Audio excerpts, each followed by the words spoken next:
తెలంగాణ సాయుధ పోరాట అమర వీరులకు తెలంగాణ సాయుధ పోరాట అమర వీరులకు తెలంగాణ సాయుధ పోరాట అమర వీరుల ఆశయాలను జిందాబాద్ జిందాబాద్ ఎంసీపీఐ జిందాబాద్ జిందాబాద్ జిందాబాద్ ఎంసీపీఐ జిందాబాద్ సందర్భంగా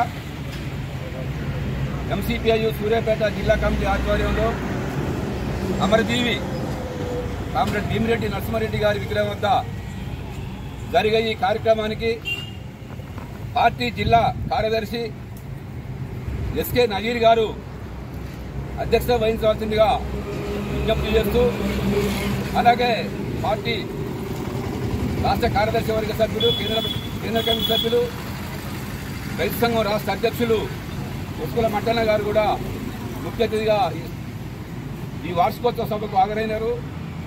ఆనాడు తెలంగాణ రైతాంగ సాయుధ పోరాటంలో భూమి భుక్తి విముక్తి కోసం బాంచన్ దొరాన్ని మీ కాల్మొక్కుతున్న చేతులతో మరో ఫిరంగులు బట్టి నైజాం సర్కారుని గడగడలాంటి చరిత్ర ఆనాటి కమ్యూనిస్టు నాయకులు కామ్రేడ్ భీమిరెడ్డి నరసింహారెడ్డి, మద్దికాయల ఓంకార్, మద్దికాయల లక్ష్మక్క, బొమ్మగాని ధర్మభిక్షం, మల్లు స్వరాజ్యం, దేవులపల్లి వెంకటేశ్వరరావుతో పాటు దొడ్డి కొమరయ్య, సాకలి ఐలమ్మ, రావి నారాయణ రెడ్డి, కమలక్క అనేక మంది ఆ పోరాట వీరుల పోరాట ఫలితంగా ఆనాడు తెలంగాణ రైతాంగ సాయుధ పోరాటం సాగింది.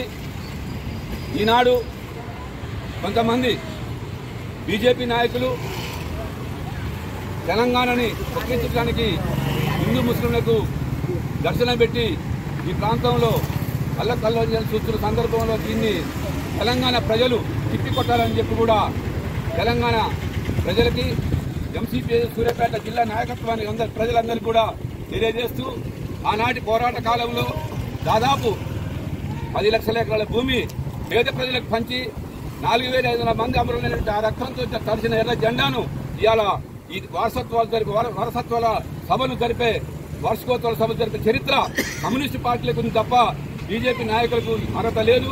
తిరిగి ఇవ్వటం కూడా జరిగింది. ఆనాడు సాకలి ఐలమ్మ ఒక ఆడ మనిషి ఒక మామూలుగా బయటికి వెళ్లే రోజులు కావు. అయినా ఆమె ఇల్లును కూడా మరి ఎర్ర జెండా కార్యాలయానికి, కమ్యూనిస్టు పార్టీ కార్యాలయానికి మరి కార్యాలయంగా పెట్టుకుని వీర తెలంగాణ రైతాంగ సాయుధ పోరాటం నడిపిన చరిత్ర మరి కామ్రేడ్ భీమిరెడ్డి నరసింహారెడ్డి గారు, కామ్రేడ్ ఓంకార్ గారు, దేవులపల్లి వెంకటేశ్వరరావు గారు, అట్లాగనే ధర్మభిక్షం గారు, సాకలి ఐలమ్మ గారు లాంటి మహానుభావులు పుట్టిన గడ్డ ఈ గడ్డ. అట్లాంటి గడ్డలో మరి నేటి తరానికి తెలంగాణ సాయుధ పోరాటం ఏందో కూడా తెలియదు. అందుకని ఏంటంటే ఈ తెలంగాణ ప్రభుత్వం మరి ఈరోజు ఖచ్చితంగా సబ్జెక్టులలో మరి 1వ తరగతి నుంచి దాదాపుగా డిగ్రీల వరకు కూడా మరి ఖచ్చితంగా వాళ్ళ పాఠ్యపుస్తకాలలో మరి అమలు వాళ్ళ చరిత్రని రాయాలని కూడా ఈ సందర్భంగా ఎంసీపీఐ పార్టీ వైపు నుంచి మరి చెప్పడం కూడా జరుగుతుంది. అందుకని ఏంటంటే రేపు 17వ తారీఖు నాడు మరి ముగింపు ఉంటుంది. మరి సెప్టెంబర్ 10 నుండి సెప్టెంబర్ 17 వరకు ఎంసీపీఐ రాష్ట్ర కమిటీ పిలుపు మేరకు మరి ఈరోజు రాష్ట్రంలో మొత్తం పెద్ద ఎత్తున మరి సాయుధ పోరాట వారోత్సవాలు జరుగుతున్నాయి. ఆ వారోత్సవాన్ని ప్రజలంతా కూడా విజయవంతం చేయాలి. నేటి తరం యువకులందరూ కూడా మరి పోరాటాలలో పాల్గొనాలని ఎంసీపీఐ తెలంగాణ రాష్ట్ర కమిటీ నుంచి ప్రజలకు విజ్ఞప్తి చేయడం జరుగుతుంది.